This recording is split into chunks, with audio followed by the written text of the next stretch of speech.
Antes de começarmos, gostaria de fazer minha autodescrição. Sou uma mulher negra de 39 anos, cabelos pretos, estou usando um rabo de cavalo que bate nos ombros, também tenho os olhos pretos. Hoje estou usando uma blusa na cor bege. Minha formação é em administração com licenciatura em pedagogia. Tenho um pós em educação especial e inclusiva e em psicopedagogia. Gostaria de falar aqui, de dizer que eu estou ao lado de Iraci. Iraci, muito obrigada, a gente está com muita alegria de ter essa presença conosco, de ter aceitado esse convite. Iraci, ela tem mais de 10 anos de experiência na psicologia escolar e tenho certeza que vai ser um proveito muito bom para todos nós, o que ela tem de experiência aqui para nos dizer. Kelly, muito obrigada pelo convite. Eu que agradeço essa oportunidade de estar compartilhando esse momento com você. E meu nome é Iraci de Maísa, tenho uma pele clara, cabelos escuros na altura dos ombros, estou usando óculos, uma blusa azul, olhos escuros também. Sou formada em psicologia há mais de 20 anos. Me formei na AFIR, que é a Faculdade Integrada do Recife. Tenho pós na área de gestão organizacional, em neuropsicologia e na área de bioenergética também. Estou na área da educação, como o Kelly falou, já há 10 anos. E o que eu puder contribuir com vocês, estou aqui para isso. Obrigada. Nosso tema principal é a importância da linguagem nos processos psicológicos superiores e na construção de conceitos científicos na educação inclusiva. Então, vamos refletir sobre como a linguagem não é apenas um meio de comunicação, mas sim um instrumento central no desenvolvimento do pensamento, na formação de conceitos e na participação ativa de todas as crianças no processo educativo, principalmente aquelas quando a gente fala de inclusão.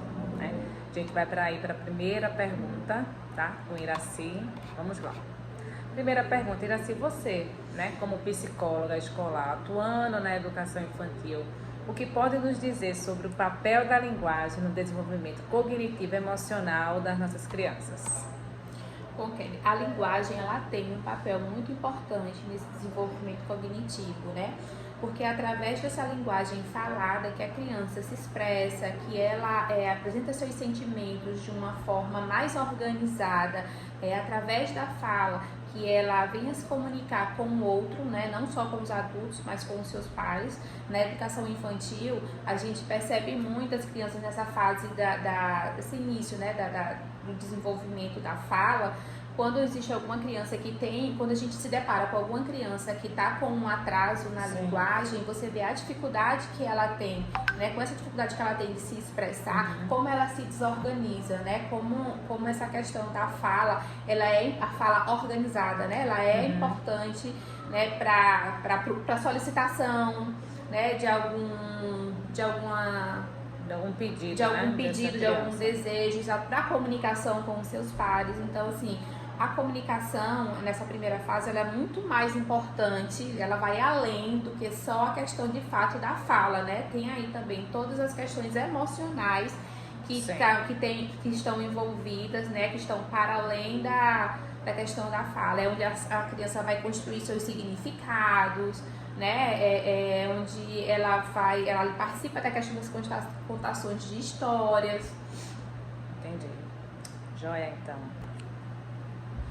Vamos lá para a segunda pergunta. Essa segunda pergunta ela fala sobre a construção do pensamento e da aprendizagem, Iraci, você, como psicóloga, percebe que a linguagem contribui para a construção de conhecimentos, mesmo nos anos iniciais da escolarização? Como é que você percebe isso? Então, Kelly, a linguagem formal, ela é importante mesmo antes da questão da alfabetização, Essa linguagem formal, ela faz parte, do aprendizado da criança nesse período aí, dessa pré-alfabetização, alfabetização, Quando a criança fala sobre o que viu, explica sobre o que compreendeu, o que não compreendeu durante a aula, É por meio dessa linguagem que ela consegue expressar, se expressar tanto de sentimentos, emocionalmente, como da questão da própria aula em si. E o professor, ele tem um papel muito importante, porque ele vai, né, construir novos conceitos, né, fazer com que a criança construa novos conceitos, consiga uma forma mais acessível, mais significativa de se expressar. E também o professor tem um papel muito importante, porque se ele percebe que a criança não está ainda nessa fase mais desenvolvida, né, cabe ao professor de responsabilidade do professor sinalizar para a família, exatamente.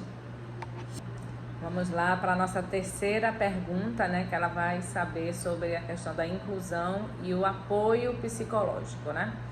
Iraci, no seu trabalho, né, com educação infantil, sei que você é psicóloga de todos os segmentos aqui na escola, mas no segmento da educação infantil, como você tem contribuído para a inclusão dessas crianças com deficiência no que se refere ao uso da linguagem? Kelly, essa pergunta é muito boa, certo? Muito importante, veja, porque a inclusão, ela passa, né, pelo reconhecimento das diferentes formas de comunicação. Então, nem todas as crianças, elas se comunicam da mesma forma. Isso. Né? Então, tem crianças que têm uma dificuldade. Eu tenho crianças, né, que eu acompanho na escola, que elas têm tanto dificuldade de se comunicar, como elas se comunicam apontando, né?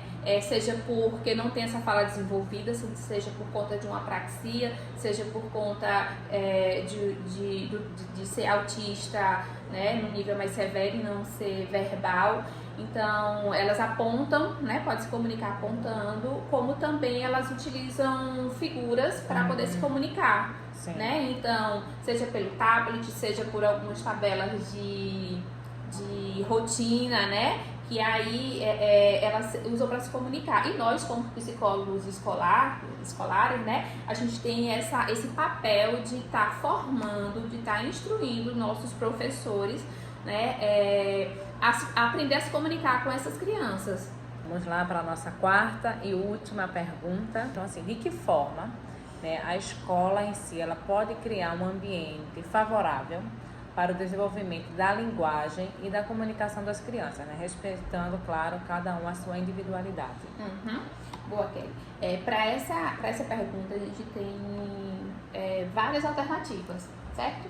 E aí uma coisa que eu sempre falo na escola com meus professores precisa querer, né? Não adianta a gente dar formação, não adianta estudar, não adianta se você não quer. Sim. Então, se você não quiser, nada que está aí,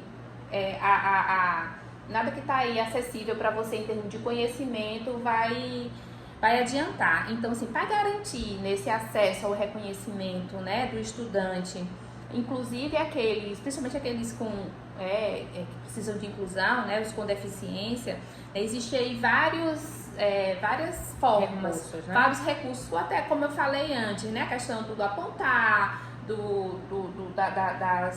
das imagens. Então eu tenho recursos visuais, eu tenho recursos tecnológicos, né, eu tenho o próprio, se eu for de uma escola carente, né, que aí minha criança não tem tanto recurso, eu tenho também o me abaixar, né, até a altura da criança e procurar entender o que é que ela quer, né? Então isso vamos partir assim da forma mais primitiva. É o básico, a base, o básico, né, que tentar entender, querer entender, me aproximar dessa criança da família também para poder entender. Eu digo assim, quando eu falo da criança ali dentro da sala de aula, sim. né, da criança para poder entender. Vamos partir desse ponto, sim, né? Porque nós temos crianças aí especiais em todas as faixas da sociedade, todas as classes sociais, né? Eu tenho desde a escola ali pública a melhor escola particular.